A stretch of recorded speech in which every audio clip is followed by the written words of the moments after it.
Hey, listeners, welcome to Beers Behind the Curtain. In recognition of baseball season starting, today we'll be discussing baseball movies. Thanks for listening, and please tweet or follow us on Twitter at Beers Behind. Who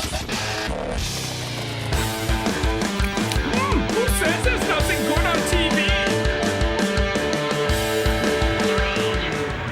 You let the tying run get on second, and we lost the lead because of you. Now you start using your head. That's that love that's 3 feet above your ass.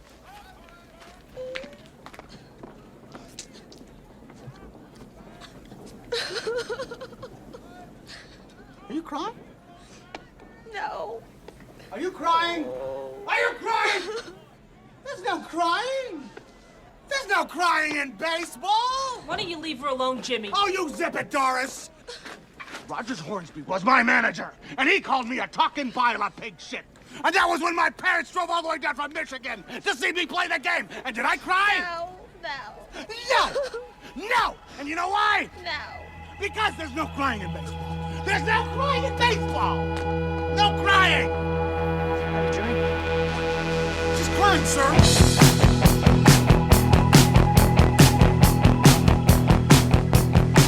Hey, everybody. It's all happening. Mike Mess here with you again today on this late July afternoon, 2020. I also have with me Mike Connors. What's going on? And Ray Koch. What's up, guys? Not much. Got good stuff on the show for you today. Talking baseball movies, as mentioned earlier, with the start of baseball season here. And with that, I want to promote a beer. Usually I like to drink beer while watching baseball, especially if I'm at the game. Unfortunately, that's not going to be happening this year. But since I want to be as close to a game as possible, what I picked up it's from Blue Point Brewery Company. It's called Pinstripe Pills. It's basically a Yankees beer. It's got the Yankees logo on there. It's got the pinstripes. They actually serve it at Yankee Stadium, and especially where I read, they said they serve it in the bleachers. But I would think it'd be all over the stadium. How is it? Pretty good. I've had Blue Point, a good brewery. I've had their what's the one? They have one that's pretty known that I've had a few times. I'm sure I've had this at the game before. Who knows? When I've been sitting in the bleachers in the sixth inning when I'm already half in the bag or something, maybe I picked one up. But yeah, hey man, at least it's something to make me feel as close to the game. I should just every time there's a Yankee game on this year, maybe I'll try to have one of these handy, and because it's sad that we can't be at the games this year. But at least baseball's coming back, and I got to have this at the while I'm watching on TV. Have you guys watched any preseason games yet? Yes, I have. Unfortunately. Yeah, I saw yesterday's. I watched the whole thing and ended in a tie, which is the worst. Connors, are you a Yankee fan? Nah, they're playing the Phillies. You're a Philly fan? Yeah, I'm from Philly. Okay. All right. So we all have different teams in here. Yep. We all have Koch. Why don't you tell the listeners what you're a fan of? So unfortunately, I'm a Mets fan. It's given me pain my whole life. I can't say I like the Yankees or the Phillies, but I to answer your question, I did watch the first two against the Yankees, and it pretty much leveled my expectations for the season. So I'm not really souped up as much as I was going in. Yeah. What was the deal with the Judge home run, where he didn't know if he should round the bases or not? That was weird. It was so for some reason, I forget who the pitcher was. Maybe Velasquez, or I forget who it was on the Phillies.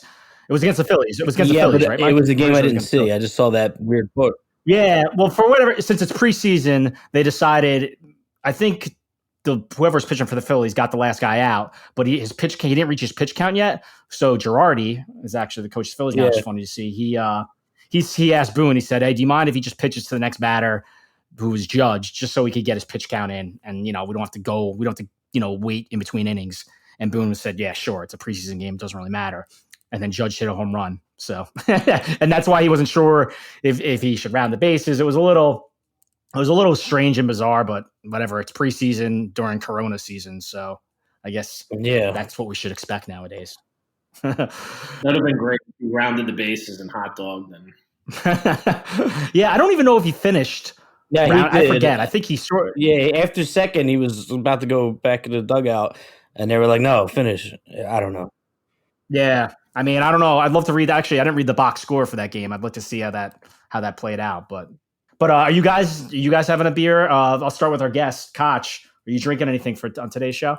I was. I felt it was. I'm very honored to be on a guest today, so I figured gotta have a brewski.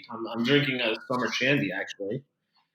Summer Shandy. Okay, Yeah. that's a good one. What's the brewery? Leinenkugel? I don't know if I'm Lion. pronouncing that right, but it's got Yeah, I've had. Native American on it, which maybe not for long. Who knows? Yeah, no, that's a good one. I've had that. It's a good, obviously, summer type of beachy type of beer. Yeah, so What about you, I Connors? got Brooklyn East IPA. It says hoppy and refined IPA at the top, which is strange. It's good. That's it. Yeah, you seem It's not satisfied. bad. It's not bad. I got a water next to that and a coffee next to that. I'm ready to go. Awesome. Yep, and obviously we kicked off the show with a movie excerpt from a great movie, A League of Their Own, No Crying in Baseball. Great scene. One of those scenes that's still quoted often today. You know, you always hear people say it, and sometimes they substitute baseball with something else. But it's kind of one of those things that stood the test of time.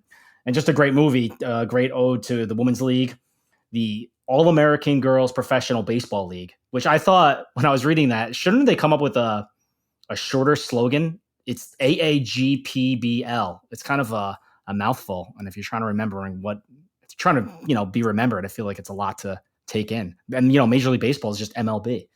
What would you call it?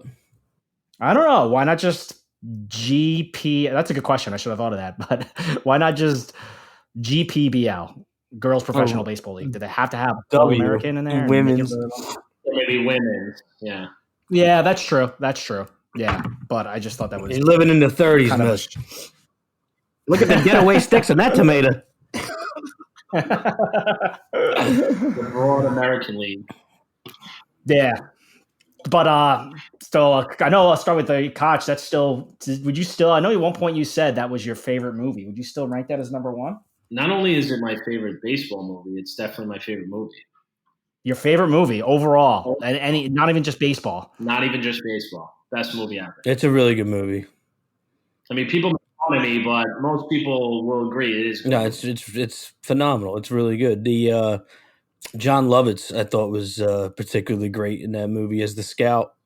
Yeah, he's funny. Yeah, he's funny in it. Did you know after the movie, they made a TV series that's sort of a spin-off off the movie? I did. Yeah. Yes.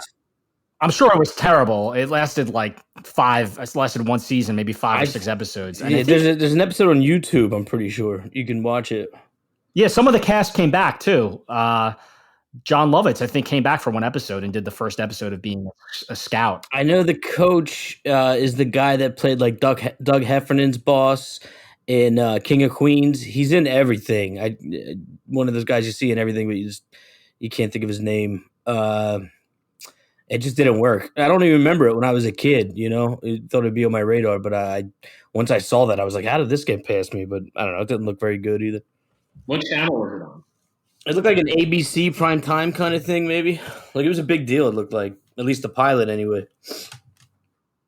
Yeah, I mean, obviously they were trying to ride that after the success of the movie, and I kind of remember. I don't think I watched it, but I kind of remember them, trying to hype it up, and they just completely missed the mark, I guess. But which kind of sucks, I guess, because I mean, who cares actually? Yeah, that doesn't matter. And I was wondering, would that scene, that famous crying in baseball scene, there'd be people probably, making a little bit noise about that scene in today's environment now? Yeah, I don't know. It's a classic scene. I mean, especially for the time that it takes place in. I think you're talking about like PC wise, like a woman crying and he's like yelling at her and shit. Yeah, kind of that. I think that some people would say, why would the woman cry? Why they have to show the woman being sensitive and not tough in that situation, which I just think it's funny. Just can't we? I think it's just Yeah, it's a good question, but I think it would still work. I think that movie would. It holds up today still. There's not really a problem with it now. People are trying to go back and cancel other stuff from the past, and that I don't think that one's going to be on the chopping block anytime soon. Yeah. I No, I don't think showed so. that Hanks' character in the movie was starting to take it a little more seriously. Initially he was, scratching his balls for an hour. The dugout. I think it portrayed like, he wanted to treat them like, they're just a regular ball player. It didn't matter what their sex was. He wanted, her to work on her game. That's a good point. That's actually a very fair point. Yeah, he didn't look at her as a woman. He just said, "I'm going to ream into her just like I would if he was That's guy or true. girl." It was great character development, and it is a movie that is surrounded by like strong female characters. So you can't be like, "Oh, why is this one hysterical?" or whatever they called him back in the day. Right. Absolutely, I was thinking that too. There's, Gina Davis's character is obviously a very strong-willed character. It's just somebody that one of the characters was sensitive. It could have been, men cry too. Sometimes your boy Wilmer Flores, right? Koch, he cried on the field one day. Not make fun of Wilmer Flores. I wasn't making fun. I was just acknowledging that, hey, he got sad one day in the field as well. I met him at spring training, and I didn't ask for autograph or anything. I just said, "Wilmer, thanks for being a true Met," and he just thanked me, and that was it. That's awesome. That's pretty cool. Yeah. And then we traded him. Mike, so you say you love that movie? You wouldn't put it as? Would you put it as your number one baseball movie then? No. I think just off the top of my head, Sandlot. I think that's a really good baseball movie, even though it's Little League or whatever. That's probably my number one. I don't know. I didn't really think about it. I should have. I would probably put A League of Their Own. Man, it's tough. Is my favorite baseball? I could definitely put it as my favorite baseball movie. I think above The Sandlot. Yeah, I love Sandlot. Sandlot's a great film. Like you said, though, it's a little more, I guess, on the Little League side. I still love it. A League of Their Own's got, I don't know, that professional type of feel into it. So I kind of like that part. And it's based on it's loosely based on a true story inspired by the Women's Baseball League, which I think is kind of cool. I will say this. I rewatched The Sandlot recently because my wife never saw it. And she didn't care for it. What? Really? She's an avid baseball fan. I think it's because of our age group. If we saw it as a kid, we have that appreciation for it. And then if you see, sometimes you see a movie, maybe me. If I see a movie that, I never saw as a kid in the 80s, and now I watch it, I don't have the same appreciation that maybe if I saw it as a child. Yeah, definitely. It just happened right now. The reason I was running late for this, I just finished The Natural. I watched it when I was a kid. I saw bits and pieces, and I didn't really care for it. And I just finished it again. It's all right, but again, just the point you were making, Koch. If I did see it like all the way through, and when I was younger, I'd probably have a better appreciation for it. Like I know you two do, but it's a little dated. It's a little long, but it's all right. Let me tell you, The Natural. Oof, they messed up big time in that movie. Oh, okay, you guys. All right, in what way? So Roy Hobbs actually strikes out at the end of the game, and I guess the producers just botched it. And Mess, you would agree to that, right? Yeah, I was pretty amazed by that. To be fair, I was looking for something. I was kind of paying attention to where everyone could be because you had told me that you caught the flaw. I think I would have caught it anyway, but since you had texted me before and you told me you caught it, so I was sort of trying to be hyper aware to a flaw. And yeah, he technically does strike out, and then he hits home run. He already has 3 strikes on him, though. You know what, though? I don't know about you, Koch. I would have not caught it, though, if it wasn't for the subtitles. Because I think, right? Yeah. Did you watch it with subtitles then? Yeah. So, listen, Connors, to let you know, I have a 2-month-old now. So And keep the volume down. yeah, the subtitles are like a must these days. So I had the subtitles. The first pitch definitely looked like a ball outside. And it almost sounds like the umpire says ball, but it says strike in the subtitle. So. Yeah, that's why I was a little confused. I was wondering if something fucked up post-production or something, because yeah, it looks like you said, Koch, exactly. It looks like it's a ball. It almost looks like the umpire says ball, and if it would make sense for it to be ball, because then he wouldn't strike out either. Right. But in the subtitles, it says strike, and then I think the next one is an actual ball, if I'm not mistaken. The umpire says it, and the subtitles. Then I think they bring in a reliever. And correct me if I'm wrong on any of this. Yeah. But then they bring in a reliever. Then he fouls one off. Where he breaks I the believe. bat. No, he broke Yeah. where the news reporter is, like behind. Okay, all right, yeah.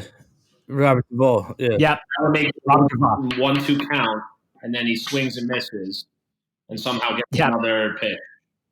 Yeah, he swings and misses, and that's strike. That should have been strike 3. And then I think the next pitch he fouls. He breaks his bat in the next pitch, the Wonder Boy or whatever, and then he hits home run. But yeah, that was. I mean, it's an old movie, but I think it's not that old though. 1984. 84, yeah. Yeah. And what year does it take place? It takes place in the 30s or 40s. It takes place 30s right or after 40s. Babe Ruth played, right? That was like a character based off Babe Ruth. Yeah, the guy in the beginning. Yeah. Yeah, he was kind of loosely based on the Whammer, whatever yeah. it is they call For it. Yeah. If you're gonna make a good baseball movie, you have to get the little things right. Yeah, especially something like that where the game-winning home run, that's the send-off. That's the pinnacle of the movie right there. And who didn't catch that in post-production, or did they screw it up with the subtitles or something? It's got to be that subtitle. It shouldn't be there. It should be Ball, I guess. I don't know. I got to rewatch it because rewatch it with subtitles. That's otherwise I probably when I for the record I pretty much watch everything with subtitles. I don't know. I just got in the habit and I watch most stuff with subtitles, so that's what helped me catch that. Just going back to the women angle real fast. This one, it has 3 like leading ladies, and Glenn Close, Barbara Hershey, and Kim Basinger, and they're all nuts in this movie. They're all out of their minds. The Barbara Hershey's like 10 minutes in the movie, no character development at all, just shoots him in the stomach. And I know it progresses the plot, but and then she find out later she killed herself or whatever. It makes no sense. The Kim Basinger is like 2-timing him the whole movie. She plays like his girlfriend throughout the majority of the movie. She gets mad at him once he figures out what's going on. Then she pulls a gun and shoots it in the office for no reason at all, and that's crazy. And then the other one, the one that's like the good one, Glenn Close, like his longtime girlfriend, she tells him that he has a son in the 9th inning of like the biggest game of his career. Like it was like. These women are nuts. They're all crazy. This gives a message to all ball players out there to think with their big head and not their little head. I guess. And then Michael Madsen running through the wall and then dying. That was what was that? That's a great point. That was ridiculous. That was so ridiculous. And then the last thing, it's like he gets shot in the stomach with a silver bullet. 16 years later, they pump his stomach and then bring the bullet up that way. Like it was just that's ridiculous. I mean, I want to get a doctor on the line and see if that's even possible. Like it's just so ridiculous. Well, 2 things. The Michael Madsen thing is kind of I forget what is his name, Bump Bailey, yeah. The character's name. Bump Bailey, yeah. That part is ridiculous, and I love how they just kind of sped through it. He just dies, and they're like, whatever. Okay, let's get through this to the next part. It kind of was. I understand he was sort of a bad guy, a bad character, sort of in a way. I liked him in it. Yeah, but he plays sort of a dick. He's cozy with the owner, and I think he's not playing hard and whatnot until Roy Hobbs comes in. But then the other thing is with the woman, the first woman, I forget what's the actress's name, the one that shoots Roy Hobbs. Barbara Hershey. You might have missed before that when they're on the train. They're discussing this woman. They're looking at the paper. I saw the silver bullet thing. Yeah. They're talking about how that's her thing. She just likes to go and meet famous athletes and shoot them for whatever reason. She's sort of just this weird serial killer, I guess, demon type. Yeah, because at first she's going after the Whammer. She's kind of eyeing him up, but then she sees Roy Hobbs strike him out, and everyone's like, "Wow, this guy's the next new thing." So she leaches that's a bit much. It is a lot, but I'm just saying it wasn't like out of nowhere you figure out that she's the one that they're talking about her. She's sort of this woman that just likes to do that. I think it is much, but it wasn't like if you have that pretext, the fact that they're talking about her. I don't know. I just watched it. I got to sit with it for a while. I think overall I like it. I don't love it either. I think the dialogue's a little slow. The dialogue's not as great. First of all, I thought it was older for 1984. I thought it could have been a little bit better, but it's still cool. I like the concept. This guy that's just an amazing baseball player, and goes from pitching to hitting, and is still really good in that aspect too. So I thought that was all cool. Where would you rank it, Koch, as far as I would say I watched it recently myself, so I would say blindly. Initially, I'm like, oh, it's got to be one of the all-time great baseball movies. It really went down the tube for me. Right? Yeah. There's several movies in baseball that are better. I agree. Yeah. Yeah, it was a little slow moving, and just did it. Yeah, again, I thought it was a little off just overall. I mean, the big scene was like they were in a carnival, and he's throwing to Babe Ruth in a suit, and he's got stirrups on, and it's out of control. That was the best. You know what? Actually, I've totally kind of forgot the movie Kingpin with what's his name, Woody Harrelson and Randy Quaid. That they rip off. They do like a parody of The Natural in that. Roy Munson is this great bowler, and they show him talking to his dad, and he bowl. And they have the same song playing. I don't know if you guys picked up on that. I didn't, no, but I feel like a lot of movies do that. Like even just the other one that we were talking about the other day, For Love of the Game. I watched that recently yesterday, and the same deal. He's always talking about his dad, and they're showing flashbacks. I don't know if the song's the same, but I feel like a lot of sports movies take that route. Yeah, but I'm saying it's a direct spoof. Yeah. Yes. Kingpin's a direct spoof. It's the same exact song. They show him bowling, knocking down the pins, and his dad's like, "Oh, you have a talent, Roy," and the same first name, Roy. It's like a blatant parody of it, and I didn't pick on much better movie, by the way. What's up? Kingpin is a much better movie than The Natural. It is. Yes, it is. It is. It is a great movie.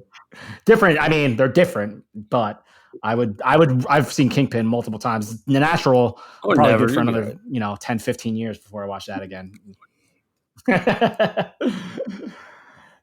But back to one little funny thing, tidbit with A League of Their Own we were talking about earlier.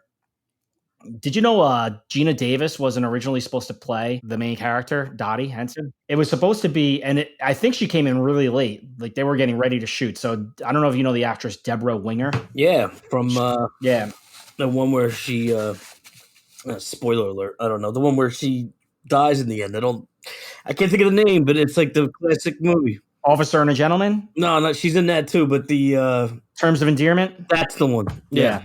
So she was in that. So she was supposed to play Dottie, but she didn't want to work when the director, Penny Marshall, the director. She didn't want to work with her? No, she didn't want to work with Madonna. When Penny Marshall chose Madonna to be a co-star in that movie, apparently Deborah Winger said, I don't want to work with Madonna. You're turning this into kind of a joke or something along those lines. So she dropped out. Oh. Which is kind of bizarre because but Madonna did was fine in that movie. I thought she acts a lot. Yeah. I can name more Madonna movies than I can Deborah Winger movies. Yeah, she kind of disappeared, I think. Maybe she was difficult to work with overall. Yeah, she wasn't that great. And I don't know her build, but Geena Davis had like the perfect like baseball build. She looked like a presence behind the plate. She had a pretty decent swing for someone who never played before. Definitely. She picked it up. I read something like that. She had to come in and she picked it up pretty quickly as far as, they did baseball training for a lot of the actresses and whatnot. And she picked it up pretty good. And and you're right. She had a good swing and she I don't know if they used a double. She makes that movie, Geena Davis. She's really good in most of the stuff she's in, especially back in the day. Deborah Winger, I could definitely see her in the role in a uniform, but I don't know about Dottie's role. I mean, that's a tough character to play, and she owned it. I would say she makes a movie, but so does Hanks. Hanks is great in that movie too. But as far as other, baseball movies, I think we mentioned, For the Love of the Game. I watched that. That was okay. I thought, I think we were talking about it, Mike. It's a little cheesy, some of the parts. The baseball scenes were really good. The way they must have shot that, I forgot to look that up. They must have shot that in actual Yankee Stadium and had a ton of extras. It looks like it, man. Yeah. It doesn't look like green screen or anything. I mean, certain parts maybe, but for the most part, it's just very authentic. It looks really good.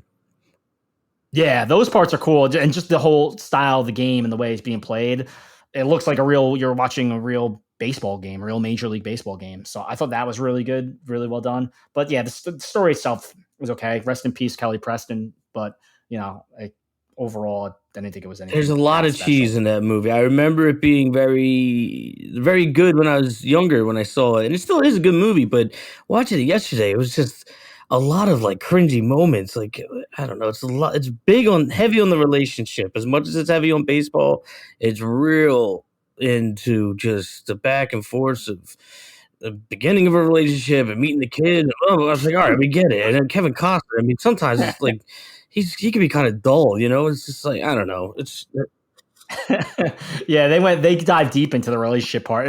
It's more about the relationship than it is about baseball. I feel like it is. Yeah, it goes into a lot of that. So, did you end up watching that, Koch? I know you were debating watching that one. I don't know if you ended up watching it. I did not get to see it. Would you guys recommend it, or am I wasting my time? You know what? I mean, I wouldn't say you need to watch it, but you know, if you're chilling out, you have time. You know, it's on HBO Max right now or whatever. You know, why not watch it? It's a baseball flick. It's not Kevin For Costner. the baseball scenes alone and that whole arc of Billy Chapel's career, it's definitely worth it. But when the cringe moments come on, just I whatever. I think up there is for me. I said A League of Their Own's up there for me. 42 is a great movie. Obviously loved what Jackie Robinson did for the game of baseball, not just baseball, but society in general, as far as breaking barriers. And I thought it told its story well. I thought Chadwick Boseman did a great job playing Jackie.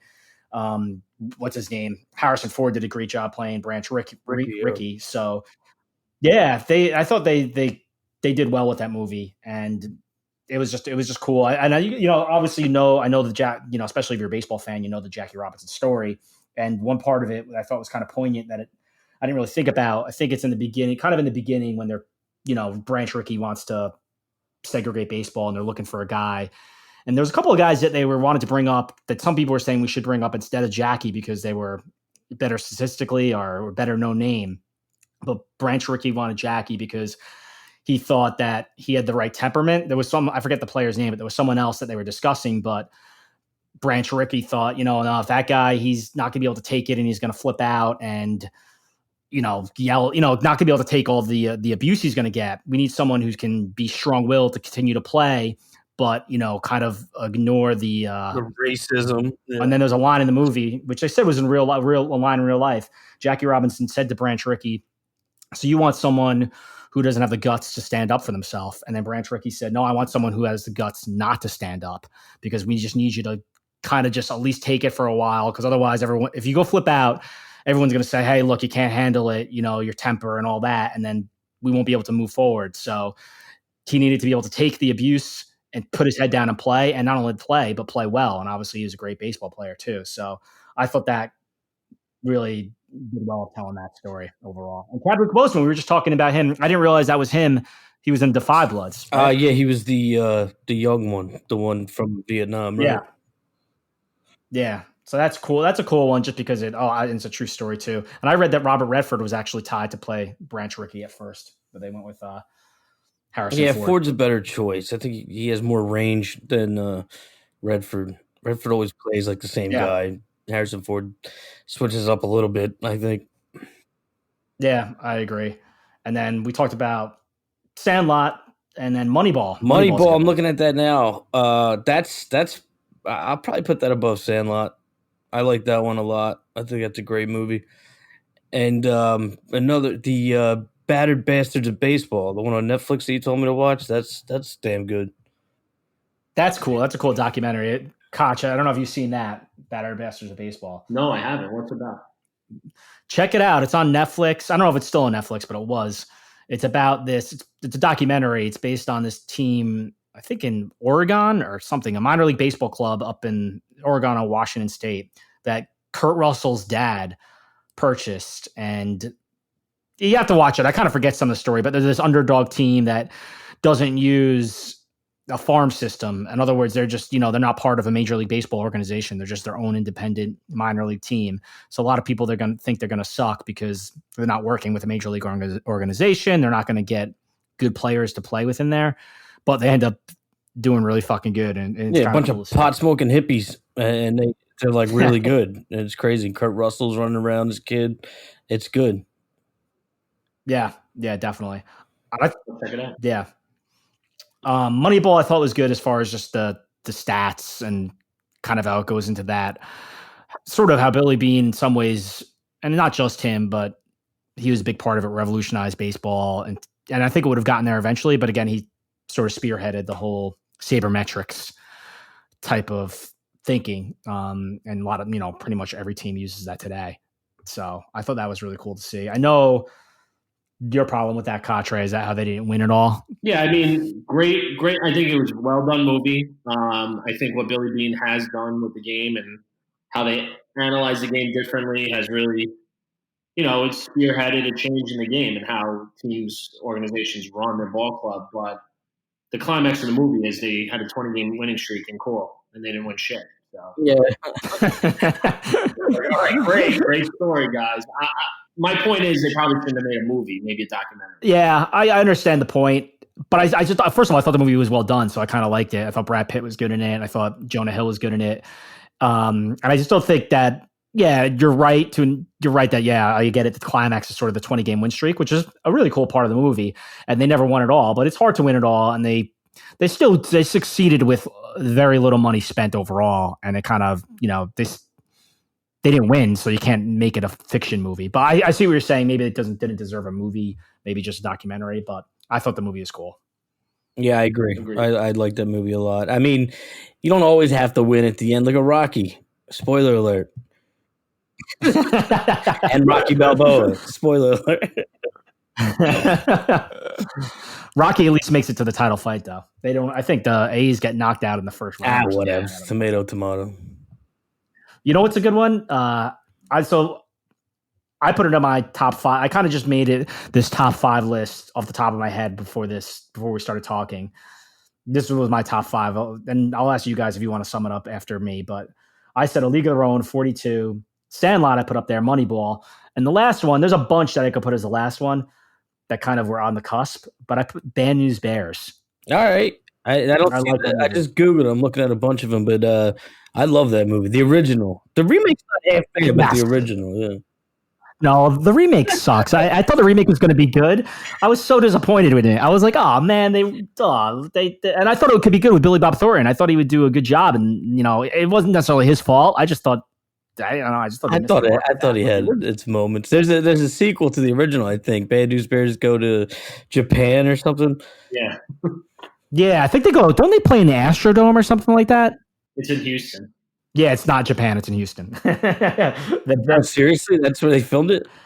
Well, because they actually play in the Astrodome in the movie. They say. I don't know. I never saw it. I don't think I ever saw the whole thing, but I saw definitely parts of it. I saw the end when they're playing in the Astrodome, and I just love Walter Matthau's the shit. He's great. He's awesome, and Vic Morrow as the other coach before he got his head chopped off. He was really good. The coach of the other team in that. The other team, he hits his son. Yeah, his father.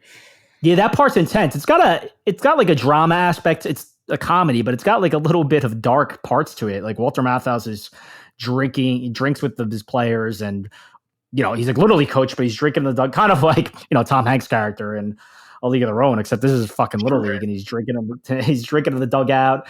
And you got Tatum O'Neal, kind of she's the girl in that. She selling star maps at 12 years old. Yeah, like so it's kind of and I love at the end when there's another movie where they don't win, but even though they lose, Walter Matthau, these kids are like 10 years old or whatever they are, 12 years old, and he's handing out all the beers after the game. I thought that was hilarious.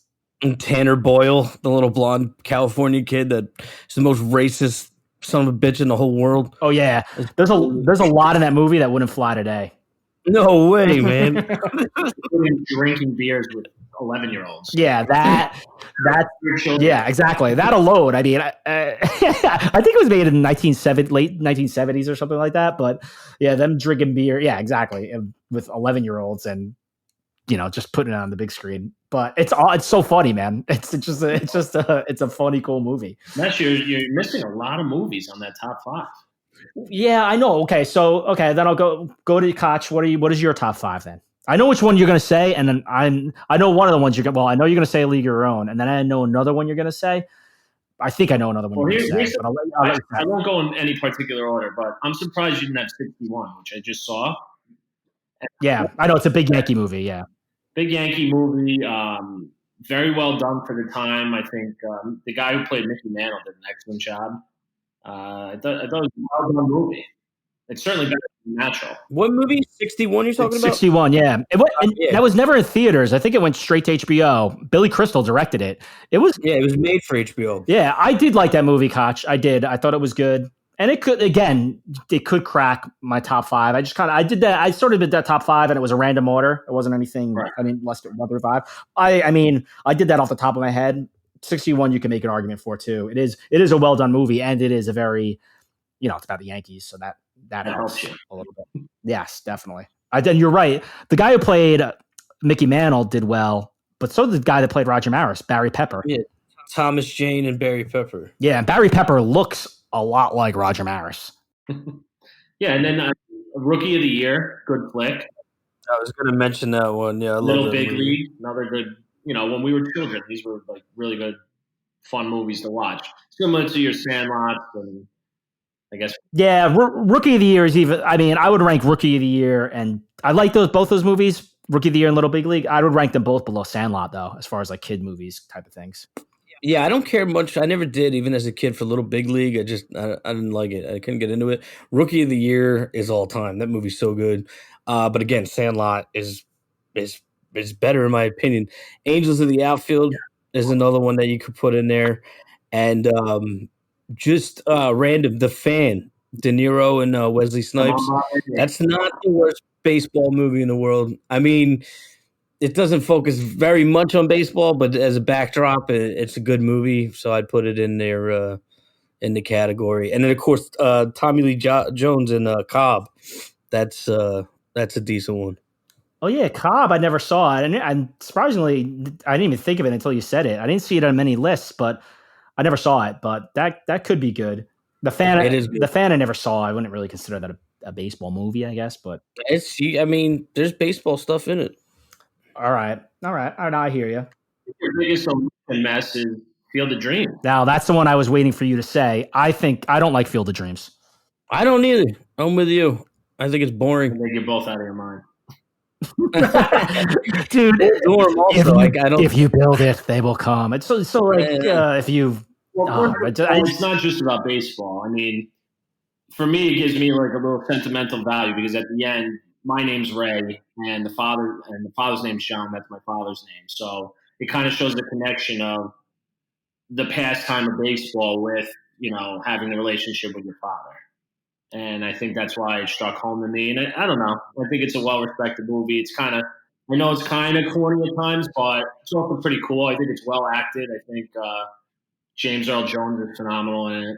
And Ray Liotta. Yeah, Ray Liotta. Yeah, it's got that classic. Yeah, the James Earl Jones, and I respect it because it is a classic. And actually, they're having a game at the Field of Dreams field this year, aren't they? It was going to be Yankees White Sox, but I think the White Sox are still tied to it, but they're playing someone else. Yeah, I forget which team, but it is a more local team based on the change of schedule this year. Yeah, that would have been cool to go see. I still respect the movie enough where that'd be cool to see a game there, a real Major League Baseball game. Yeah, I just thought the ghost stuff and it kind of moves slow, and and plus the movie gets so much hype that I expected a lot going into it, and I was like, I didn't really love it. But there's other ones that are shittier than that. I'll tell you a shitty baseball movie, Mr. Baseball. You ever see that? Awful. Tom Selleck. Yeah, that movie. It's not my favorite. I think I saw it once when I was a kid, and I was just like, I just did not like that movie at all. And also The Babe, and I'm a Yankee fan. Did you ever see The Babe with John Goodman? Yeah, I turned that off after a few minutes. That one missed the mark. I never saw The Rookie. The Rookie's good. Dennis Quaid. I've heard that's good. I want to see that. That's a good movie. I know one that I think is a little overrated, and I know Koch will agree with me. I don't know about Mike. It's good, but it's a little overrated. Bull Durham. I don't care for it. Koch, right? I think 3 for 3. We all don't like it. Oh, nice. It's too lovey-dovey. Yeah, a little lovey-dovey. And I thought, you know what? When I first started it, the first 5 minutes of that movie, I thought were cool.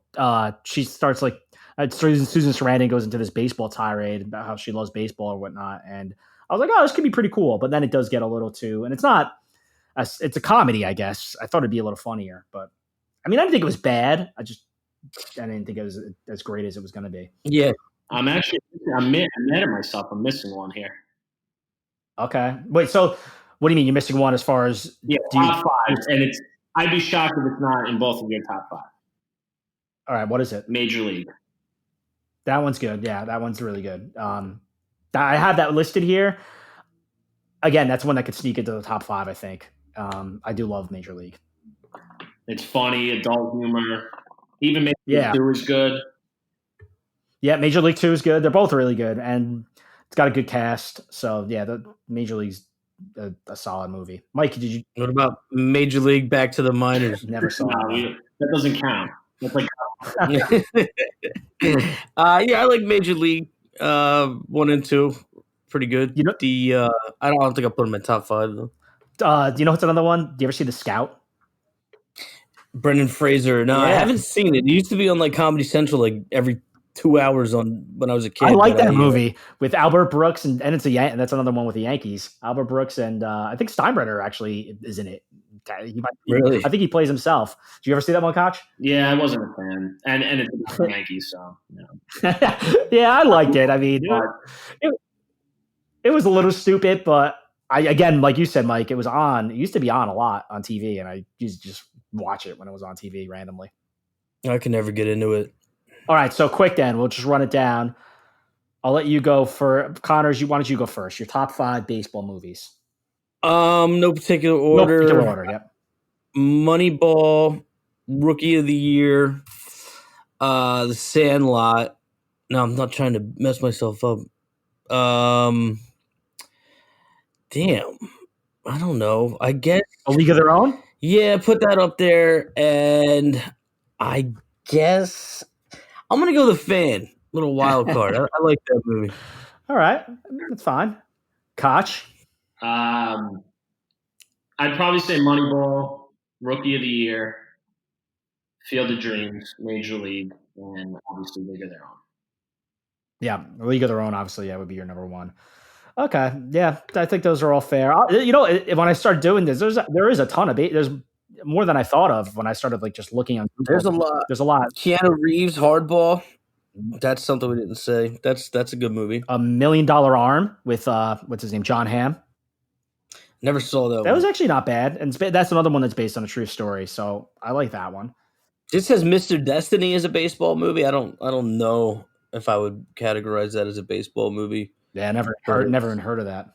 James Belushi, it's good. He misses the home run ball and is in high school baseball winning game, and he misses it. The home run costs him the game, and then his life becomes ordinary as opposed to extraordinary. So then Michael Caine is like an angel, and he comes down and shows him like what his life would have been like if he hit the home run. And it's kind of nuts, but it's like one game. It's like one pitch really about baseball, and they're categorizing it as cool. Baseball. I heard Costner wants to make, he's like the big baseball guy. I think he's done 3 baseball movies. Actually, maybe 4. He did Chasing Dreams. It was one of his first movies I heard, and it's a little indie film made in the maybe 70s or something like that. It only made noise, I think, after Kevin Costner became big. So he's done 4 baseball movies, and I heard he wants to do another one. He wants to do one more. So look out for that. Good. Was he going to be like a 70-year-old catcher? Yeah, exactly. I don't know. Maybe he's a manager or something like that. That'd be kind of cool. Right. He used to take batting practice with the Indians, I think, Cleveland. I don't think he was half bad. I know he played like a preseason game with him. Yeah, I think he's obviously not obviously, but he's a baseball fan, and yeah, like you said, I think he tries to play a little bit, and he looks good and when he plays, and for the love of the game, he looks pretty athletic throwing the pitches, and Bull Durham, he gets up the bat. So yeah, that'd be cool if he made another one. Yeah, I'd watch it.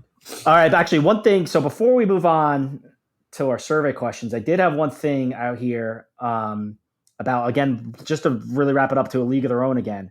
So I know the only really person I heard this from is, I think, you, Koch. I'll propose it to Mike, whether he thinks this. So Mike, you've obviously know the movie well.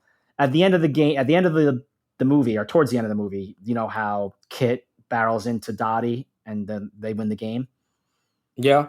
Does Dottie drop the ball on purpose? Yeah, I think she does. Really? Yeah, because she's done and she wants her sister to have like a career moving on. I think she did that for her, for sure. I don't think so. I think that first of all, she's going to lose it for her whole team and just say, okay, fuck it. What about her team? She's a competitor herself, and she's going to let her other teammates down just so her sister can fucking win. That's weird to me. I think she just dropped it. Fucking her sister barreled into her and fucking. Nah, her sister was like 5'2". That Gina Davis built like a tank. I think it's all on perspective. Like, so Connors, Messi has an older brother, so he's got the kid mentality. Like, oh no, I showed up my older sibling or whatever. I mean, there's definitely a part of the movie where, remember Pitch crying? She gave up the double that like was a liner, like right past her. She went to the dugout. She started crying. She was beat up, and they show Gina Davis looking at her like, all right, like let me take care of this girl because she's a hot mess. And the admiration she shows at the end of the movie too, like after the team is celebrating, the kids getting their like halted over people's shoulders. I think it was definite that she did it on purpose. Yeah, I don't think it's that. I think it's pretty known No. just by watching. I don't know. Like, but also when after Kit makes contact with it and that pitch, you see Dottie's face, Gina Davis' face. She's sort of in a panic. She's like, "Oh man, let's get the ball in." She's like watching the runs come by. I think she wanted to strike her out. She said, high ones. She can't hit him and she can't lay off him. Like she's like, let's fucking end this and move on. I know she feels bad for her sister, but man, that would ruin the movie for me if she let her win. Who the fuck wants to be handed a fucking championship? That's fucking lame. Sounds like the Yankees every year. Oh, enough of that. Okay. We can't ask. I think Penny Marshall passed away recently, so we can't pose her that question. But I'm sure someone would know this if it was ever posed to the right person. The writer. Yeah, because Penny Marshall just directed it. I didn't know she passed away, actually. Yeah, a couple of years ago. Okay. Yeah. Her brother just passed away, Gary Marshall. Yeah. Yeah. They're both dead now. Yeah. He's in the movie, too. He sells the chocolate bars. Yeah, he's loosely based on Philip Wrigley, the owner of the Cubs. It's a sort of an ode to him. Philip Wrigley was really behind the Women's Baseball League and kind of okay, I didn't know that. spearhead that a little bit. So Gary Marshall's character, or Walter Harvey, I think his name is. He owns gum or something like that in the movie, like a gum. Harvey bars. Yeah, that's right. So yeah, I never knew. That's crazy. I didn't know that they were brother and sister, Gary Marshall and Penny Marshall. Yeah, he produced Laverne and Shirley, which she starred in. Okay. Yeah, so maybe we'll have to track down the writers to A League of Their Own. Whoever wrote the screenplay, I'm not sure who wrote the screenplay. Probably hit him on Twitter. I'm sure it's not that hard. Yeah, probably and just say, hey, but that's one of those things. Sometimes they like to keep a mystery. Say, hey, it's up to the viewer to decide. So, but anyway, nah, they'll be like, it's obvious. He dropped it on purpose. Watch the movie. All right, well, that'll wrap up at least our baseball talk. But I got some good survey questions. We'll just bring it to our survey question portion of the show. I want to ask you a bunch of questions. I want to have them answered immediately. And with that, I'll pose this to our guest again first. So if they redid The Natural today, who do you think would be a good fit to play Roy Hobbs? It's a great question. I'd probably go, is Brad Pitt too obvious? I was thinking Pitt. He might be a little too old, though. He's mid to late 50s now. Yeah, but that's like Redford's age in this movie, though. Oh, I think he's mid to late 40s in that, isn't he? He's born in 36, and this was 84. Well, it was filmed in 84. Oh, I see what you're saying. Oh, maybe you're right. Pitt is in good enough shape where he kind of looks like Robert Redford. I mean, that's like his thing. Even in Once Upon a Time in Hollywood, it's kind of known that he was like a young Redford, and Leo was like a young Clint Eastwood. That's a good point. Yeah, I the same thing you said, Koch. Seems like Brad Pitt is almost the obvious answer. He did Moneyball. He's done a baseball movie, and he was kind of like Robert Redford was the like the heartthrob back in the day, and then he did The Natural later. Brad Pitt doing Fight Club. He was sort of the heartthrob through the early 2000s, and now he could come back in his glory days and play Roy Hobbs. So yeah, is that who you would say, Mike? I mean, that's an obvious answer, and if you're going to put asses in seats, you get a big name. But just thinking about it, there's a kid out there working called Billy Magnuson. He's doing big things. He was good in the show called Get Shorty. He's in a bunch of stuff. I don't know if you want to look him up.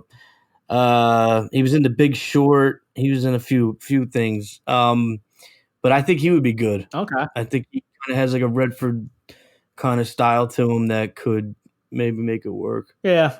What I actually said was, because I was trying to stick with the big name theme, and I thought Brad Pitt, but maybe I thought he was a little too older. But I guess you made a good point that maybe he's not too old for the part. Well, they jumped 16 years, so I mean, when he's supposed to be a kid in the beginning of The Natural, it's way weird because they keep calling him a kid, and he's like 50. And that was before they had like any technology to try to. I mean, I'm sure they used some makeup and they tried, but he did not look young. He did not look as young as he was supposed to be in those scenes. No, I mean he's in shape, but he looks old. He's got like these like moles on his face and shit. It's crazy. Yeah, they could do that better today. They could definitely spruce Pitt up and use some of the technology, maybe some of the technology even to make him look a lot younger during those scenes. So that would work. I actually said though Matt Damon, because he's another big name, and he's a little old. He's in his mid to late 40s, which I thought the character Roy Hobbs is in his mid to late 40s for most of the movie. How about Patrick Wilson? I think he's a little younger than those guys, right? It's Patrick Wilson. He's in is he in those movies, the horror movies, like the what's it called? Yeah, he's in those. He's in Watchmen. Yeah, but I think you want a big name. I don't know, Roy Hobbs, like Robert. Big name. Yeah, he's not as big as Matt Damon or Brad Pitt though. Yeah. The other question is Roy Hobbs is a lefty and he bats lefty. I mean, you'd have to get someone in there that I don't know that you have to have him bat lefty in the movie again, but I feel like if you want to stick true to it, you get a lefty batter up there. Yeah, I don't know. Costner. Hey, maybe Kevin Costner. Kevin Costner, I know in Bull Durham, he's a lefty. He's a left-handed batter. He's like 80 years old, though. So is Pitt. But he's the natural. Yeah. I'm not watching that movie. Yeah. You know what? Maybe they can make it better. Redo The Natural and just make it a little better. Why not Ed Asner? Why not Anthony Hopkins? Let's just we'll dig up Carl Reiner. He can do it. All right. Next question. All right. So it's bases loaded, bottom of the ninth. Your team's down 1 run. Who do you want up to bat? Robert Redford or Kevin Costner? And they're both in their picture. These guys, they're each in their primes. They're early 30s, and it's not their characters; it's actually them. Last time I asked Koch first. Mike, why don't you go first for this one? In their prime. Top of my head, I would say, what's his name, Redford. But just because Costner's taken batting practice with Cleveland, I'll go with him. I think he's probably got more of a shot in getting on base. Koch? Can I say Marla Hooch or no? Get her up there, yeah. Listen, Redford was in tremendous shape in The Natural, so I would say just a good shape. But I agree. I think Costner, the fact that he does all these baseball movies, he has to have some athletic background. I'm going Costner. Yeah, I said Costner as well. I did look up a little bit. Robert Redford did play baseball as a kid, and he was always into sports. Then he looks at back when he invented it. What's up? Back when he invented it. But yeah, the fact, all the other points, Costner's has the background. He's played baseball too, and has done baseball movies. I think that I would take him up. So too bad we can't test it out. Unfortunately, we can't, but it'd be funny to see somehow. All right. Next question. Who would you rather have? So if you're at a baseball game, professional baseball game, you're chilling, you're sitting next to this person. You're at the game together. So you get to bullshit with this person, have a beer with them at the game. Who would you rather have a beer with? And it's kind of random. Don't think of it as a date. So it's 2 females I'm giving you. Don't think of it as a date. you're just you could, I mean, I guess you could think of it how you want to think of it, but the two people I'm giving you is either Natalie Portman or Mila Kunis. And I'll start with you, Koch, since Mike got the last one. Mila Kunis is one of my all-time faves, so that's an obvious choice. However, we saw her she was promoting, what was she promoting, whiskey recently, like the last few years? Jim Beam, I think. Yes, Devil's Cut. Correct. So in Citi Field, she was promoting Jim Beam, and she passed by me, and she just looked like she needed to eat a hamburger. Like she looked like she hadn't eaten anything in like a year. Unfortunately. Wow. Yeah. Where was it at? In Citi Field. Oh wow. Yeah. She passed by, like literally we were in the Jim Beam like suite or whatever it is. It's not a real suite. It's just like where people drink. And she passed by, and then like I'm telling you, within social distancing feet, I guess like 6 feet apart from her, but she looked terrible. Oof. Yeah, so normal Mila Kunis, I would definitely go her. Natalie Portman's very cute, but I think Mila Kunis seems like she would be able to like shoot the shit when you're watching the ball game, and you're not like having a horrible time with her. Mike?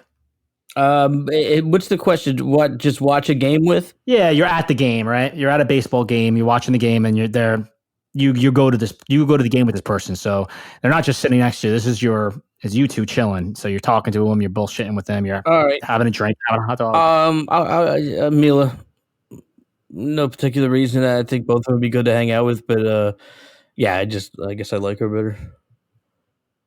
Yeah, I'd go Mila too. I said that. I think that to Koch's point, I do think that she comes across more. She'd be funner to bullshit with, and kind of would get into the game a little bit. Where Natalie, I don't know, she might be like after the third inning, want to get out of there and go home. Yeah, Natalie, like she's super talented and beautiful and everything, but these recent years, she just something about her.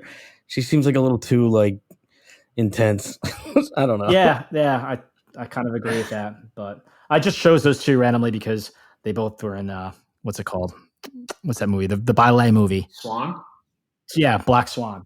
Oh, right. I was thinking their connection. That's good. Yeah. So they were both good in that. Now, obviously, Natalie Portman killed it in that, and she won the Oscar. So that was, like you said, she's super talented, and maybe she'd be fun. Who knows? But it just comes across that Mila Kunis might be a little more fun, and I'll get her some hamburgers so we can some hot dogs, some hot dogs, hamburgers. She's still with Ashton Kutcher, right?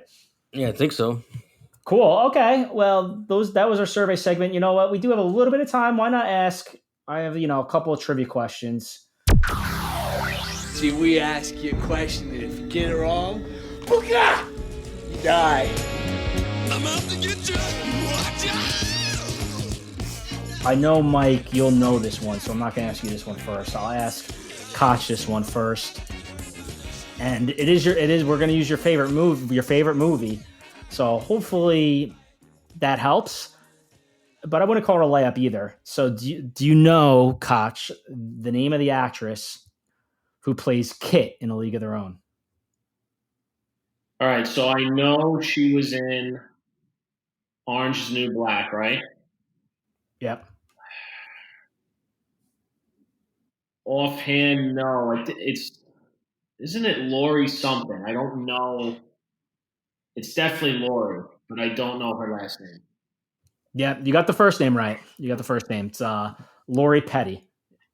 And the Heartbreakers. Yeah, she's Go ahead. No, she was in Point Break, Tank Girl, and I knew Mike would get that because Mike worked. I guess you worked with her on Orange is the New Black, right? Yeah, I did a couple seasons with her, but one episode in particular, it was like her backstory where she was coming up in Seattle, and we shot Yonkers for Seattle, like all these exterior shots, and she's someone. She hasn't been any. I feel like she hasn't. I mean, I guess Orange is the New Black is kind of recent, but she did a lot of those movies in the '90s and early 2000s.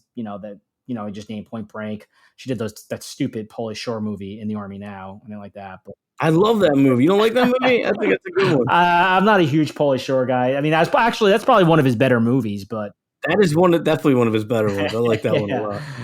But then she did Orange is the New Black. I didn't watch Orange is the New Black, but me neither. Free Willy was a big one of hers. Yeah, the Yeah, and then obviously League of Their Own, she was big in. All right, so let me see. I'll ask Mike Connors. Let you ask this question. So this one is not it won't be a baseball one or baseball movie one. What actor from Animal House turned down to be attached to the film and instead took $35,000 cash, which has since cost him about $10 million, counting inflation? What actor turned down Animal House? This is an actor from Animal House. He turned down to be attached to the film, meaning royalties and whatnot, and instead he just took $35,000 cash, but that's since cost him $10 million, counting inflation. Is it Kevin Bacon? No.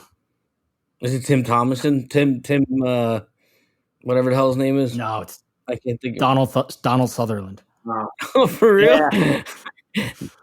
$35,000? He was already like a huge star when that was made. That's all he got? Yeah, I guess, and he was one of the higher ones paid too. And I guess he thought the movie was going to be shit, and he said, I'll do it I don't want to be tied to it. Just give me $35,000, and I'll do it. So no, tied being like any royalty checks or anything. Yeah, that's all he got. He doesn't get any. That's a shitty deal on his agent's part. Wasn't he the professor? Yeah, he was the professor in it. Listen, he's been successful, and I don't feel that bad for him. It's not like he's struggling at all. He's got a lot of money, so but that's got to sting a little bit that he didn't. I worked with him on this recent thing that didn't come out yet, The Undoing. He's cool. He's very method-y, but he's cool. He's getting up there. Yeah, I was gonna say, how old is he now? He's up there. I don't know, 80s something. I don't know. He's got, I don't know. I won't talk out of school, but he's up there. All right, that's a wrap, everyone. Mike Connors, thanks for being on the show again. Definitely. Ray Koch, thanks again also for being on with the show today. Thanks for having me. And thank you all for listening. Remember to tweet or follow us on Twitter @BeersBehind. And careful, man, there's a beverage here. Take care, guys. Baseball, Klazuski, Campanella talking baseball. The man and Bobby Feller, the Scooter, the Barber, and the Duke. They knew them all from Boston to Dubuque, especially Willie, Mickey, and the Duke.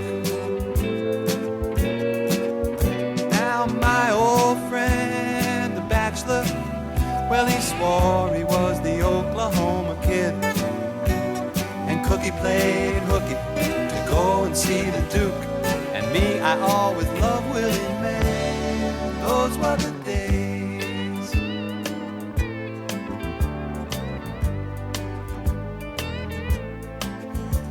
Well, now it's the 80s, and Brett is the greatest, and Bobby Bonds can play for everyone.